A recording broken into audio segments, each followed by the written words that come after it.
Salut à toutes, salut à tous, ravi de vous retrouver pour un nouvel épisode de PL Club pour parler de cette passionnante Première Ligue. Nous allons préparer ensemble la 7e journée de compétition en compagnie de Jean-François. Salut Serge. De Bruno. Déjà la 7e, et puis évidemment aussi de Vision du Jeu et de Christian qui est toujours à distance mais qui est toujours là pour nous fournir ses précieuses informations. Je vous propose, messieurs, de commencer par le débrief du week-end précédent. On parlera des matchs de Coupe de la Ligue dans quelques instants, mais revenons sur les faits marquants de la 6e journée que voici, que voilà, avec un gros score. Newcastle qui a mis 8 buts du côté de Sheffield United. Score anormal. Score tout à fait normal. Il y en a un par an. 9-0, 8-0. Il y en a toujours au moins un chaque saison.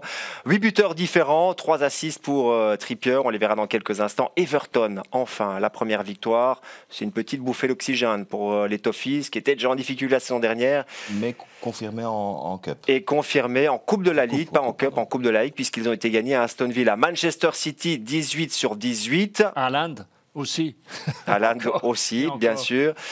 City qui est toujours invaincu en compagnie de Liverpool, d'Arsenal et Tottenham, même si Manchester City est la seule équipe à avoir gagné tous ses matchs, 100% des points pour les Citizens. Et puis par contre, le début de saison est compliqué pour les 3 promus parce que Burnley, Luton et Sheffield United n'ont toujours pas gagné le moindre match. Non, mais ils peuvent se dire que les autres ne sont pas très loin, qu'il y a des équipes qui sont faibles aussi. Donc peut-être quand même. Il va y avoir un combat dans le bas de tableau entre les 5-6 équipes qui vont se battre pour rester en première. Mais les 3 promus ferment le classement pour le moment. C'est un signe. Absolument. Autre fait marquant, on l'a vécu en direct, c'est la façon dont les Spurs de Tottenham ont résisté à la déferlante pendant 1 heure du côté d'Arsenal pour aller chercher en équipe aussi, avec des grosses individualités pour aller chercher un point.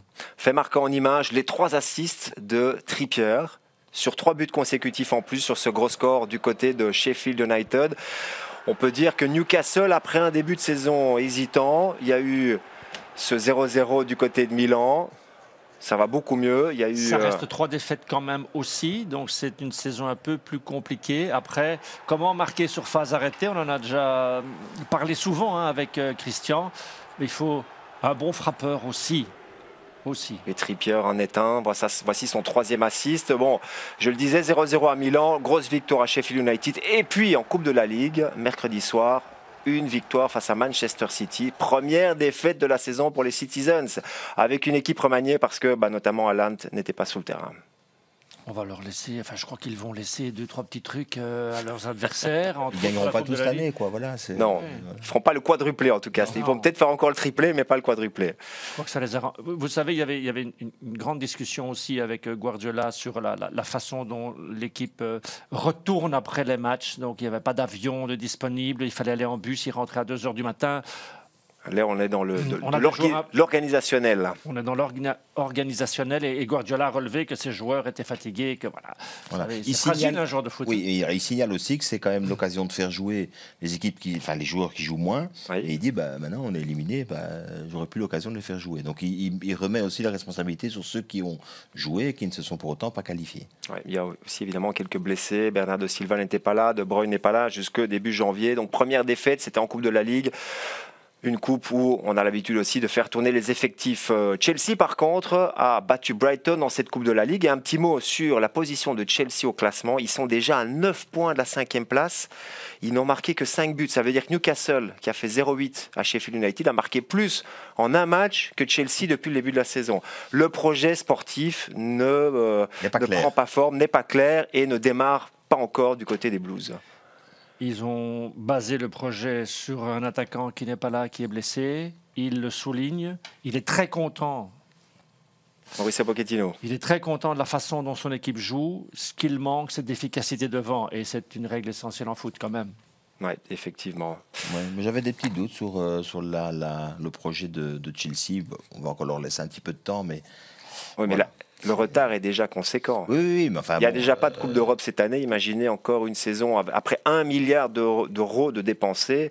Pas de Coupe d'Europe pendant 1, 2 ou plusieurs saisons consécutives. Oui, mais on a vu ça dans le passé avec une équipe comme Manchester. C'est-à-dire quand on veut aller trop vite, quand on veut brûler certains feux, quand on veut éviter certaines étapes, ça ne va pas.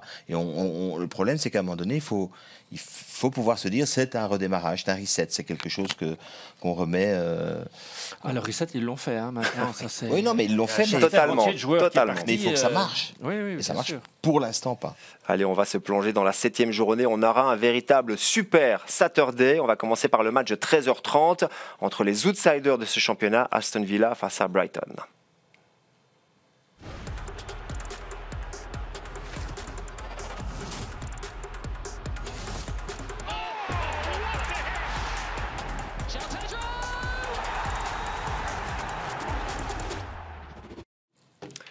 Voilà deux équipes qui avaient animé la fin de championnat la saison dernière en terminant 7e et 6e, en se qualifiant pour une Coupe d'Europe et qui animent encore ce début de saison parce qu'Aston Villa est 6e avec 12 points, Brighton est 3e avec 15 points. On peut dire que ce sont les outsiders de cette compétition avec en plus 2 managers qui font un énorme boulot. Ils sont arrivés plus ou moins il y a un an, en septembre, octobre, ou c'était peut-être même début novembre pour Emery. Ils font un super boulot pour le moment. Les outsiders pour pour la deuxième place. Pour la deuxième place. Pour le top 4. Pour le top 4, je suis d'accord. Pour le top 4, voilà. Et pour le titre, je ne crois pas, franchement. Et Brighton avec la meilleure attaque. Oui, 18 buts marqués. Ils n'ont pas Haaland, hein. Mais enfin, il y a quand même des joueurs qui se montrent aujourd'hui. Ils ont celui qui est considéré comme un des meilleurs entraîneurs du moment, c'est De Zerbi. Tous les deux, voilà. Même Emery, depuis qu'il est revenu en Angleterre, il fait un travail incroyable. Il a repris cette équipe alors qu'elle luttait pour le maintien. Il avait repris de Steven Gerrard. On en a déjà parlé beaucoup. Et aussi avec vision du jeu. Le football, c'est quoi? C'est marquer des buts et c'est gagner des matchs. Gagner des matchs. Et ces équipes-là gagnent des matchs. Il y a peut-être une défaite pour Aston Villa, mais ils gagnent des matchs. C'est capital. Vous pouvez finir une saison avec 10 partages et 6 victoires. Vous faites comment? Gagner des matchs. On en revient à ça. Alors, Villa gagne des matchs, mais on perd aussi parce qu'il y a eu la défaite en Coupe de la Ligue cette semaine, défaite à domicile face à Everton, défaite aussi au premier match de Conference League, c'était au Legia Varsovie. Varsovie, 3-2, oui. Voilà, quelques couacs aussi, Christian, en championnat. On peut dire que pour le moment, Aston Villa, même si le début de saison est très correct, c'est un petit peu quand même, on tire sur les extrêmes. Oui, on tire sur les extrêmes. C'est un peu étonnant parce qu'il y a quand même beaucoup de stabilité dans la mise en place d'Emery. Et là, on voit quand même que depuis le début de la saison, soit on gagne avec beaucoup de buts, soit on perd avec beaucoup de buts aussi, et on est très peu efficace offensivement. On le voit très bien sur le tableau. Vous voyez les barres noires, ce sont les buts marqués. Donc, on voit à chaque fois qu'il y a une victoire, c'est plus 4, plus 3, plus 3. Et là, récemment, c'était plus 1, mais c'était quand même une victoire en déplacement à Chelsea. Et quand ils perdent, le problème, c'est qu'ils perdent contre des équipes du top. Ils ont perdu contre un Newcastle qui était en super forme lors de la première journée. Ils perdent à Liverpool 3-0. Donc, ils sont un peu à leur place. Et comme dit Jean-François, ils sont un peu les outsiders pour la 4e place. Mais il manque maintenant de faire un résultat contre une équipe du top et essayer d'encaisser beaucoup moins. Mais Bruno l'a dit, il faut gagner des matchs et ils gagnent des matchs. Et 4 matchs gagnés sur 6, c'est 12 points sur 18. C'est très, très bien pour une équipe de ce rang-là. On revoit le but de la victoire à Chelsea il y a quelques jours. Villa, il faut quand même le remarquer, a souffert pendant la rencontre. Mais sur cette reconversion, a réussi à marquer le but qui leur a apporté 3 points. Ils ont offert énormément d'occasions à leur adversaire qui n'a jamais fini, une action. Et là, dans un angle absolument impossible, c'est un buteur, c'est un joueur hors norme aussi, et comme ça vous fait du bien. Ce sont deux équipes, Aston Villa et Brighton, qui n'ont pas encore partagé cette saison. Donc c'est vraiment, je gagne ou je perds, mais je joue, je produis du jeu. Oui, on va évidemment reparler de Villa dans la manière dont il marque les buts. Ça, ce qu'on vient de voir maintenant, ça c'est quand même l'ADN, je veux dire, de l'entraîneur, l'ADN. Voilà. Mais il faut autre chose. Il faut autre chose pour aller titiller au-dessus, il faut autre chose pour aller... dans. Et donc, ils essaient de déployer aujourd'hui d'autres armes. Ils marquent des buts autrement. Christian va nous en parler dans un instant. Mais voilà, c'est ça aujourd'hui. Cette équipe doit franchir ce palier entre le subtop et le top. Et ce pas-là, il faut parvenir à le franchir. Mais on voit que le but marqué, ils sont toujours efficaces quand même. Il ne faut pas leur laisser non plus des possibilités de contre. Sinon, ils vont vous punir. Juste rajouter un truc sur les 10 buts qu'ils prennent cette saison, les 2 défaites, c'est 8 des 10 buts. Donc c'est vrai qu'on l'a vu sur les tableaux, mais je trouve que quand on synthétise comme ça, on comprend bien l'ampleur des dégâts dans les 2 défaites. On en a déjà parlé dans l'émission, Christian. Unai Emery a réussi sa mise en place. Il fallait d'abord stabiliser la défense, jouer plutôt sur les reconversions offensives, c'était la saison dernière, mais vous avez remarqué un certain changement, une évolution dans le modèle de jeu. Et vous, pour présenter ce duel, vous parlez même d'un duel de flanc entre Aston Villa et Brighton. Oui, cette évolution a débuté dans la deuxième partie de 2020, enfin la première partie de 2023, mais dans la deuxième partie en fait du championnat de la saison. Pourquoi? Parce qu'en fait, il était sauvé et il touchait même les places les plus hautes. Et donc, il a commencé à développer le jeu dominant placé. On l'a vu souvent avec Watkins qui commençait à être très, très efficace. Et maintenant, il progresse dans ce domaine-là. Alors, c'est vrai, quand il y a défaites, ils sont inexistants, mais quand il y a victoire, contre les équipes qui sont plus faibles qu'eux, on le voit sur ce tableau, bien regardez, ils utilisent les zones optimales de centre. Ils ont marqué 6 buts sur centre. C'est la meilleure équipe avec Brighton et c'est pour ça qu'il va y avoir un magnifique duel dans ce domaine-là tactique. Et ce sera vraiment celui qui pourra s'en sortir là qui va probablement gagner. Et avec un joueur très important dans ce domaine-là du jeu dominant placé de la centre optimale centre de zone optimale, c'est Moussa Diaby où il est impliqué dans 4 des 6 buts. Et donc, c'est une acquisition très très importante parce qu'en fait, il donne maintenant ce qui pourrait être dans les prochains mois le plan A, alors que c'était le plan B puisqu'il avait misé beaucoup sur les reconversions rapides. Et ici, regardez, on essaye de chercher cette zone-là et puis il y a un centre qui vient et on vient de deuxième ligne. Ça nous rappelle d'autres équipes comme Arsenal, comme Manchester City. Et moi, je trouve que c'est vraiment très chouette de voir l'évolution tactique et la mise en place d'un entraîneur qui vient dans une équipe qui est en difficulté et qui maintenant côtoie les places les plus hautes du classement en faisant évoluer son système de jeu. Une équipe qui a évolué en plus. Bon, là, on voit Tielemans pour donner cette passe. Il est pas vraiment titulaire, il n'a pas énormément de temps de jeu. Je voulais en dire un petit mot quand même, parce que, alors d'abord un petit mot sur Diaby. Quand on transfère un joueur pour 55 millions et qu'on parvient à l'exploiter de cette manière-là, je trouve que c'est une belle leçon pour beaucoup. Une belle réussite, ça. Une belle réussite. Donc il faut, quand on fait un investissement, pouvoir le rentabiliser. Ils sont en train de le rentabiliser. Deuxième chose, la place, évidemment, qu'aujourd'hui peut occuper Tielemans, voire les Underdonker dans l'effectif. Oui. Dunker, j'ai plutôt envie de lui dire chapeau parce qu'il était plus de nulle part. Et il revient quand même jusqu'à être titulaire dans le match de Coupe de la Ligue. Donc, on va dire... En championnat, il a quelques minutes à chaque match. Mais bon, il était tellement nulle part qu'à un moment donné, c'est mieux. Voilà, pour lui, c'est mieux. Pour Tielemans, il s'attendait à jouer, il ne joue pas. Et ça, c'est un peu gênant parce que il va falloir bouger les deux qui sont là. Douglas Lewis, c'est Camara. Le deuxième, c'est ça? Oui. Donc voilà, donc, il faut les faire bouger tous les deux. Et ça va être compliqué parce qu'ils pressent bien. Et donc je me demande quel type de saison il va pouvoir faire, Yuri. On tirera les conclusions dans 2-3 mois. Je pense qu'il n'est pas prêt. N'oublions pas, vous me direz, l'exemple contraire, c'est Maddison. Hein, on a une équipe de Leicester qui descend. Vous avez un Maddison, un Tielemans, vous descendez avec ça dans votre entrejeu. C'est incompréhensible au départ. On ne va pas revenir là-dessus. Je pense que Maddison est bien plus prêt et reçoit tout de suite un rôle dans son équipe de Tottenham aujourd'hui que Tielemans, qui sans doute n'est pas prêt, mais c'est là qu'il faut faire confiance à la qualité du coach. C'est lui qui va le relancer. Et puis Maddison, on va dire, qui remplace en partie un Kane qui est parti au Bayern, tandis que Tielemans arrive dans un entrée-jeu, comme le dit Jean-François, qui est déjà performant et qu'il était la saison dernière. Je ne pense pas qu'ils aient engagé, on y reviendra peut-être, mais ils n'ont pas engagé Maddison pour remplacer Kane en tant que buteur. C'est plutôt un donneur d'assist et il le prouve déjà, il est parmi les meilleurs donneurs d'assist de Première Ligue déjà cette saison. Christian, vous voulez ajouter quelque chose sur cette équipe d'Aston Villa ?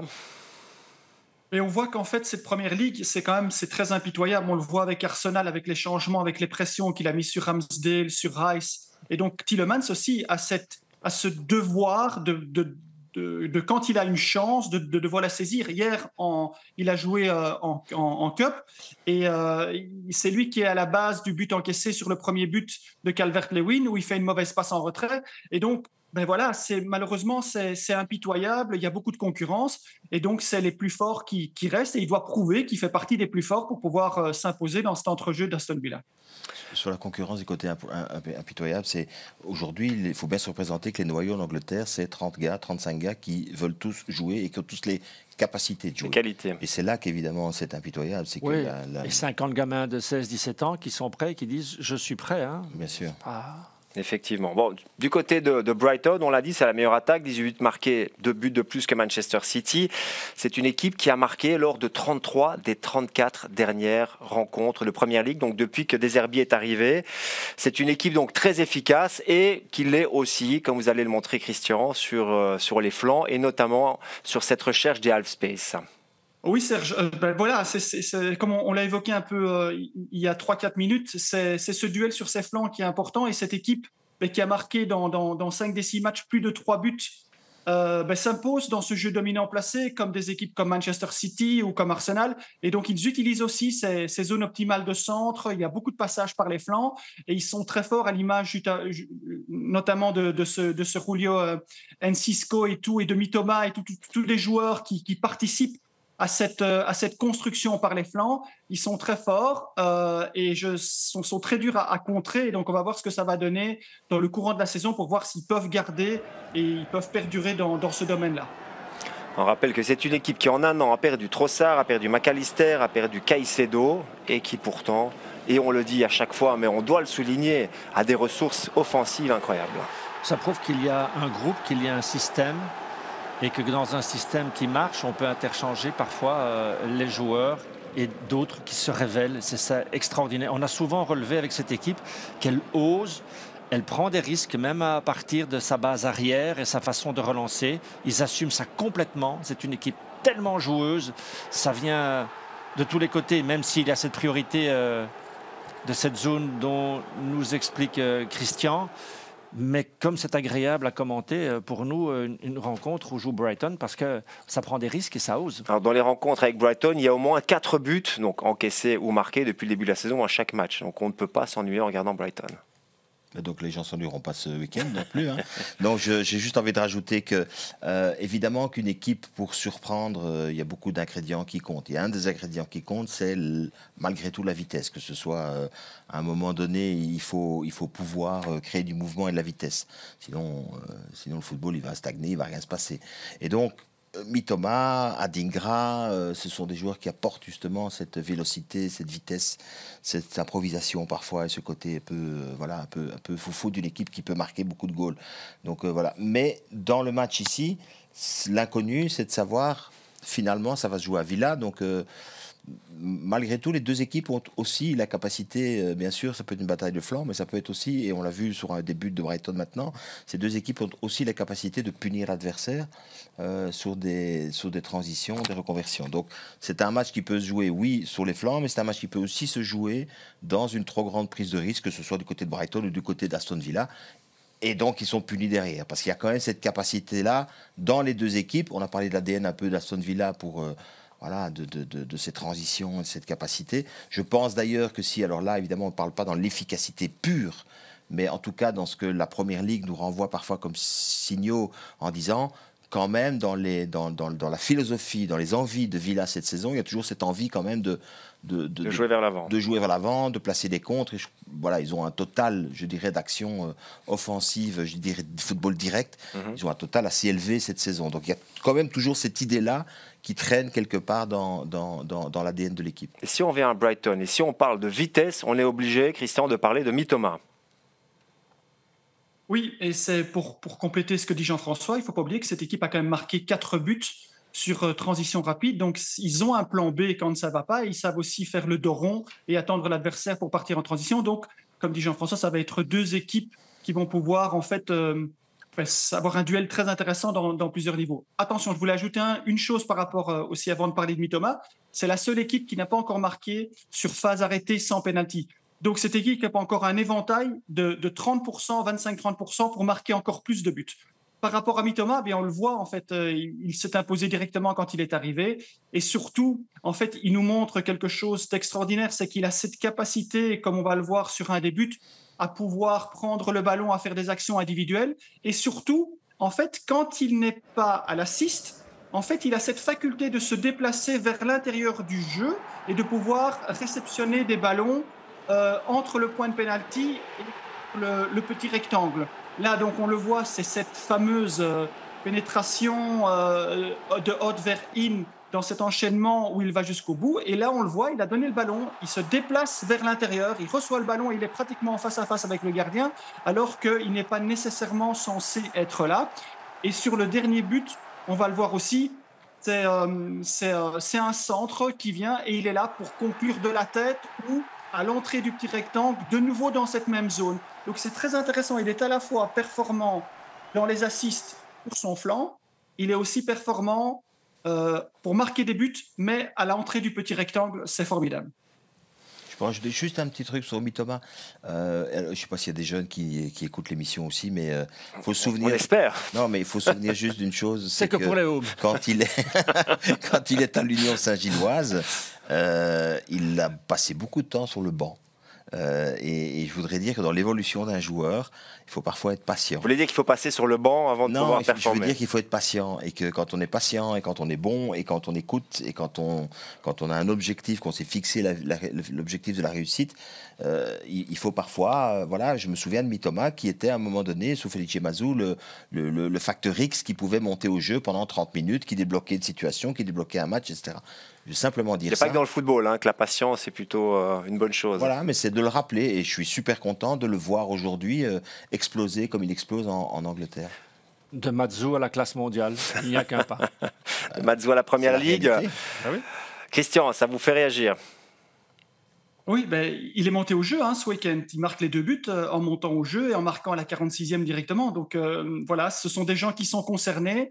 C'est pas étonnant dans la culture japonaise. C'est aussi quelqu'un qui est passé par l'université, qui a fait un doctorat, je pense, ou une thèse sur le dribble. Et ils ont des objectifs et ils les respectent et ce sont des joueurs magnifiques dans un collectif. Vous nous parlez tellement bien du Japon qu'on a l'impression que vous y êtes.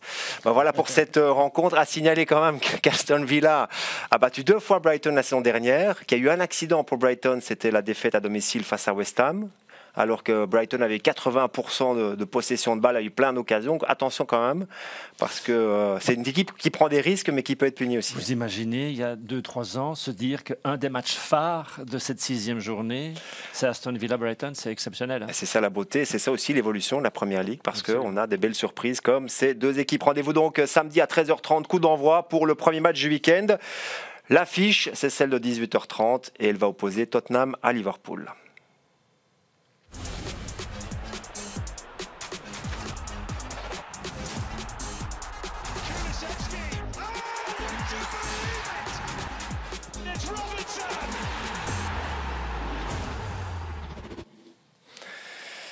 Tottenham passe à Liverpool, c'est le 4e face au 2e. Il y a 2 points d'écart entre les deux, c'est 14 points pour Tottenham, 16 pour Liverpool. Ce sont 2 des équipes invaincues en ce début de saison. Et on peut dire que la surprise, c'est quand même Tottenham, parce qu'ils ont perdu leur talisman, Harry Kane, leur meilleur buteur, le joueur qui les sauvait saison après saison. Il est parti et on a l'impression que finalement cette équipe est libérée avec l'arrivée aussi d'un manager qui fait du bon boulot jusqu'à présent, c'est Ange Postecoglou. Il y a une équipe et à l'intérieur de cette équipe, parce qu'elle a tenu le coup, le choc, ils ont souffert. Et à l'intérieur de cette équipe, il y a des individualités qui émergent. Il y a un gardien, bon, il y en avait déjà un avant, mais il y a un gardien en pleine gloire aujourd'hui. Son ne donne plus d'assist, mais il marque. Ouais. Et Maddison s'occupe du reste. Et puis vous avez devant la défense 2 joueurs qui travaillent. Vous avez une défense d'ailleurs ne jouera sans doute plus beaucoup dans cette équipe. On parle de lui. Il y a un départ vers la Roma en janvier. Ils ont trouvé une assise quand même. Et rapidement en plus.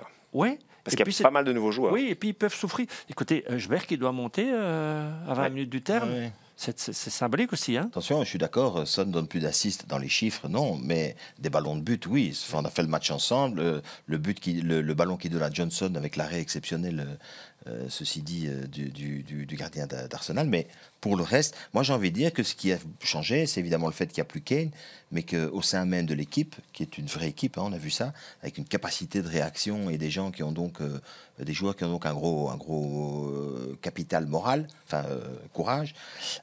Mais ça a changé. Derrière, c'est plus la même équipe. Et combien de fois on a souligné dans l'émission ici la fragilité défensive de cette équipe? C'est plus la même équipe. Ça n'a rien à voir avec la saison dernière. Je parle sous plan défensif. Un nouveau gardien, 3 nouveaux défenseurs sur 4. Et celui qui est resté, Romero, faut se le farcir. Oui. Puis un entrejeu qui a changé parce que Betancourt est blessé, Højbjerg n'est plus titulaire. Et on peut souligner que Sarr et Bissouma sont franchement très très bons. Et Bissouma, je trouve qu'il éclate en ce début de saison. Il éclate vraiment. Alors, il y a le talent des joueurs, mais il y a le caractère de cette équipe, Christian, parce que c'est l'équipe qui prend, depuis le début de la saison, le plus de points en étant menée. 5 buts déjà, ils ont déjà marqué 5 buts en étant menés. Donc ça, c'est en fait d'un côté, c'est négatif parce que c'est un peu à l'image de Liverpool, on l'a souvent souligné, ils encaissent souvent les premiers, ils doivent souvent courir après le score, mais regardez sur ce tableau, c'est les deux équipes qui sont les plus fortes pour revenir quand elles sont menées. Donc ça, c'est une force de caractère, ça montre en fait qu'ils ne sont pas décontenancés, et on l'a vu après le penalty de Saka. Ça a duré 2 minutes et il revenait au score avec le but de Son. Cette équipe a cette faculté de pouvoir réagir quand la situation n'est pas propice et n'est pas favorable. Et ça, c'est une bonne chose. Si ils parviennent à gommer ça et ils peuvent passer devant et prendre l'avantage et ne plus devoir courir derrière le score, alors cette équipe a un réel potentiel pour pouvoir prétendre à quelque chose. Il ne faut pas oublier qu'on parlait de Eusberg qui était sur le banc et qui a droit à 20 minutes, mais Richarlison, qui le match précédent fait un match extraordinaire contre Sheffield et il leur donne la victoire, il était sur le banc, il est aussi monté assez tard dans le match à Arsenal. Donc aujourd'hui, voilà, c'est le monde impitoyable de cette première ligue. On peut être des joueurs du top, on peut être super performant et on peut malgré tout se retrouver sur le banc et avoir 10, 15, 20 minutes pour pouvoir prouver qu'on mérite une place de titulaire. On a vu les 2 buts face à Sheffield, c'est historique parce qu'aucune équipe dans l'histoire de la Première Ligue n'avait renversé une situation aussi tard, 98e et 100e minute. Ils ont encaissé le premier but à Arsenal le week-end dernier, face à Sheffield, à Bournemouth et à Brentford. Et ils ont pris 8 points en étant à chaque fois menés. C'est quand même impressionnant. Ouais, très belle force de caractère, oui. de pouvoir renverser ces situations comme ça. On a quand même l'impression, alors moi je parle surtout du match qu'on a fait avec Bruno le week-end dernier, c'est qu'on a le sentiment que dès qu'Arsenal desserrait un petit peu son étau, hop, directement ils allaient de l'avant et donc il y a aussi ça, je pense que moi je suis il y a des certitudes très agréablement surpris aussi par le management, par ce coach qu'on connaissait assez peu. Le calme de ce coach, oui. Voilà, donc c'est il y a des titres par ailleurs, au Japon, en Australie, c'est avec pas le Celtic. Avec le Celtic, c'est pas les zones les plus indicatives pour nous, mais ce sont des titres. Mais encaisser les premiers, est-ce qu'on ne disait pas ça de Liverpool il n'y a pas si longtemps? On disait ça, effectivement. Effectivement. Harry Kane est parti, Christian, mais il y a un autre joueur emblématique qui est resté, c'est évidemment Heung-min Son, qui avait une saison assez compliquée. La dernière n'avait pas été très bonne pour lui comparée aux précédentes, mais là, on a l'impression qu'il a retrouvé toutes ses sensations et qu'il est même encore meilleur qu'avant. On avait souligné son adaptation à chaque coach. Il avait été performant avec Mourinho, il avait été performant avec Espirito Santo, il avait été performant après. Et puis, il a eu une petite baisse de régime l'année passée et il a dû un peu laisser Kane s'envoler tout seul dans les performances de Tottenham. Mais là, il est de nouveau dans son élément et il marque de nouveau maintenant sur des face-à-face. Il marque dans les transitions, il marque aussi au cordeau sur des ballons qui viennent du flanc droit. Et comme Bruno le disait, grâce à Maddison en fait qui vient et qui monopolise un peu, qui est un peu le rôle de Kane de recevoir ce premier ballon, cette première orientation et d'être un peu une sorte de meneur de jeu sur les flancs. Eh bien, il profite en fait des qualités, on le voit ici, de Maddison pour pouvoir augmenter son nombre de buts et d'être performant comme il était les autres saisons. Ça fait du bien de le voir là parce que Son qui va pas bien, c'est Tottenham qui va pas bien. Et c'est un gars tellement sympathique, il travaille, il est toujours positif, il est toujours très sportif et tout ça. Et donc, c'est chouette de le voir à nouveau au top et de marquer des buts comme ça. Il a plus de place pour exister, il est capitaine. Je pense que aussi sur le plan du management c'est une belle idée, je trouve, de la part de l'entraîneur. Donc voilà, et quelque part, c'est vrai que Kane était excellent. Je me posais des questions aussi sur son départ, etc. Mais il a libéré aussi de la place pour les autres, que les autres puissent s'exprimer enfin totalement. Il faudra un jour qu'on analyse vraiment le nombre de buts marqués, toutes compétitions confondues par Heung-min Son. C'est un buteur, hein. C'est un phénomène, ceci dit. Je pense que c'est 150 buts sous le maillot de Tottenham. Vous imaginez un peu, on a là des stats de vrais buteurs. Donc, c'est pas rien non plus comme joueur. C'est pas celui qui donnait 12 assists à Kane par saison et qui marquait 7-8 buts. Non. On a sur la durée... Il a eu des saisons à 20 buts. Il a déjà été comme meilleur buteur avec cette saison, c'est le Salah. leader. C'est le leader offensif. Et quelque part, Maddison, super top joueur, mais à son service. L'année dernière, c'était lui au service quand même d'Harry Kane, d'une manière... oui, parce qu'Harry Kane prenait tellement de place, c'était à la fois le numéro 9, c'était souvent le numéro 10, et là il y a un vrai numéro 10, c'est Maddison. Oui. Donc ça fait une différence aussi. Oui, ça fait une différence. Je trouve que cette équipe a plutôt été bien pensée, bien imaginée. Les carences, en tout cas, ont été identifiées par rapport aux saisons dernières, puisqu'on avait parlé souvent aussi de cette carence défensive. Je ne dis pas que les défenseurs étaient mauvais, mais il y avait quand même un problème sur le plan défensif. Et donc, voilà, tout ça a été, me semble-t-il, résolu. C'est une équipe qui est bien balancée. Est-ce que sur la longueur, ça va tenir? Ça, il y a encore un point d'interrogation, mais je suis assez... séduit finalement. En tout cas, l'argent du transfert de Kane a bien été investi, ce qui n'avait pas été le cas il y a plus de 10 ans avec le départ de Gareth Bale, par exemple. Il faut se dire aussi maintenant, Lévy, il n'a plus droit à l'erreur non plus. Non. Je veux dire, il a usé tout ce qu'on pouvait user comme coach, tout ce qu'on pouvait user comme joueur cher. Enfin, je veux dire, il y a aussi quelques milliards qui sont partis là sur. Pour le coup, il était bien. Et pour pas de titre, pour rien.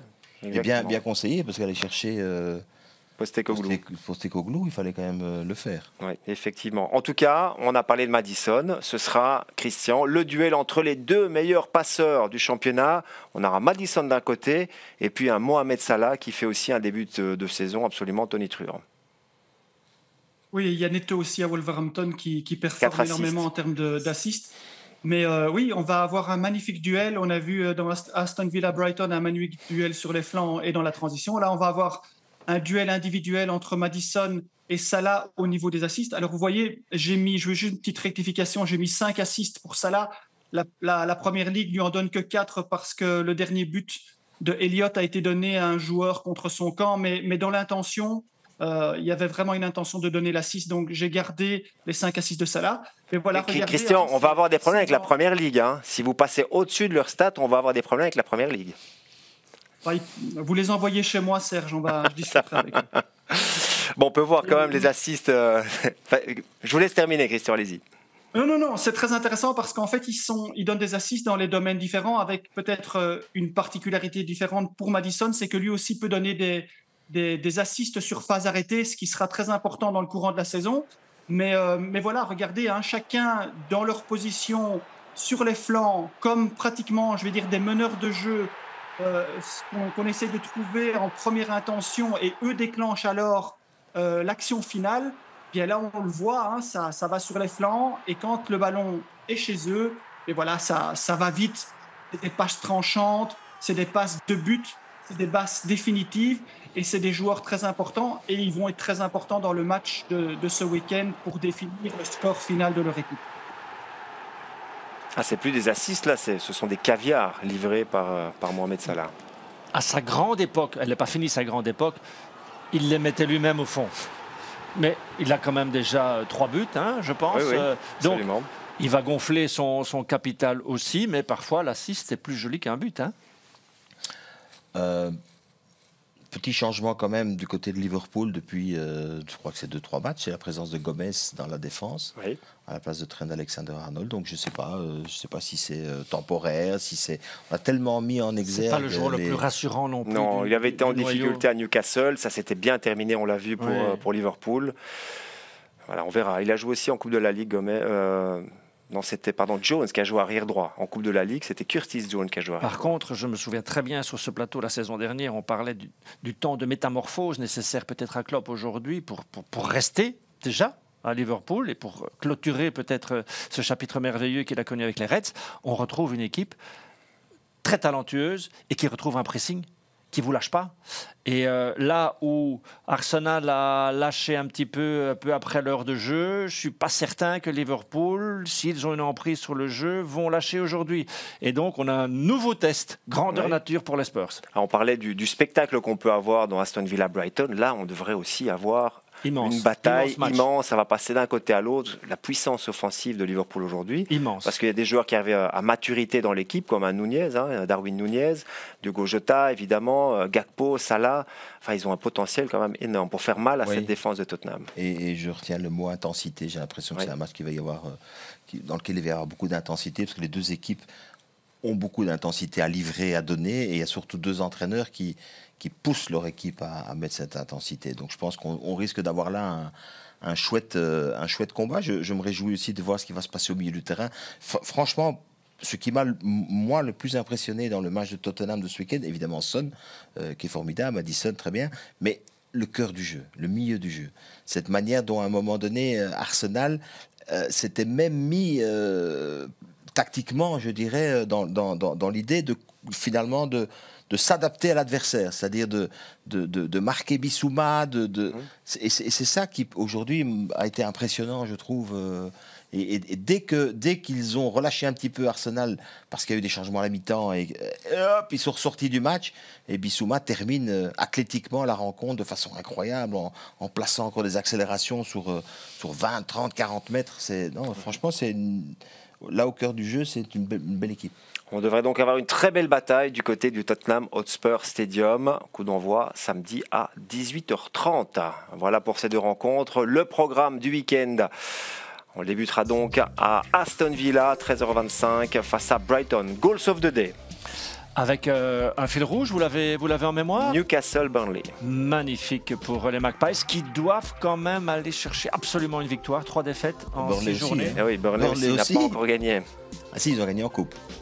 Ils ont gagné en coupe, en coupe de la Ligue. Pour Burnley, chaque point va être essentiel. Alors Tottenham-Liverpool, on se retrouve, Jean-François? Oui, on se retrouve et je rappelle quand même que ce sera aussi le match Discord, donc c'est-à-dire que... Vous pouvez rejoindre la communauté, participer. Exactement, les salons de discussion, ce sera sur ce match-là, c'est le match phare du week-end. Et donc aussi avec Christian et Vision du jeu. Dimanche, 14h55, prise d'antenne, Nottingham Forest, Brentford. Chelsea qui se remet, ils ont gagné, ils ont marqué en Coupe de la Ligue et ce sera à Fulham, un nouveau derby. Et puis Luton Town face à Burnley. C'est un match d'alignement. Ce sont les matchs. Ça donnera une indication sur le futur de Gare vaincu. De Vince, comme on dit. Effectivement. Enfin, je suis sûr qu'il a un crédit incroyable du côté de... Je pense qu'il a encore un crédit qui lui permet de tenir le coup, mais il y a un moment, il va falloir décoller. Oui, je dis ça parce que j'ai vu Vous n'avez pas vu la vidéo du supporter de Burnley qui reproche le changement de style? Est-ce que c'est une parodie? Oui, c'est une parodie. Il pleure l'époque Schondeich, où le jeu était direct et où c'était clair. Oui, mais il y a des gars comme ça en Angleterre qui aimaient ça. Mais c'était une parodie, effectivement. Bon, vous pouvez aussi nous retrouver sur les réseaux sociaux, avec notamment ici les adresses sur Instagram et Facebook. Je pense que le samedi est à ne pas manquer, mais si vous êtes là dimanche, c'est très bien aussi pour suivre la Première Ligue sur Vous Sport World. Premier match aussi à retrouver sur Divertissez-vous. Et c'est un match, c'est pas l'affiche la plus rutilante, mais franchement, quand on voit Aston Villa et Brighton cette saison, il y aura du grand spectacle. Merci Bruno. Merci à vous. Merci Jean-François. Cette fois-ci, on vous retrouve bien ce week-end? Oui. Ok.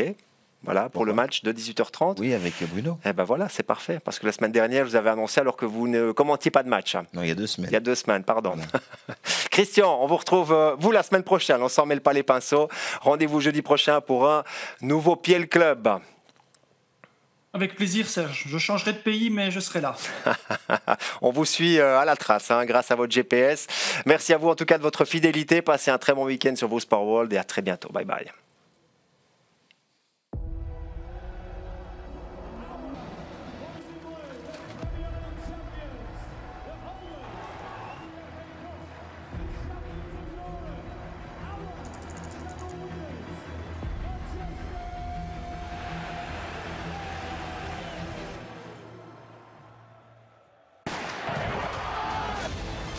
Touch of the new campaign. Manchester City begin their defence of the crown that they have held for the last 3 years. Is the market champion? The best team on the planet are on the market. This is how it feels to be Manchester City right now. He wants that golden boot again, and this is how you go about it. They are chasing history again. Well, that's what Manchester City do. Perfection maintained. It's 100% City.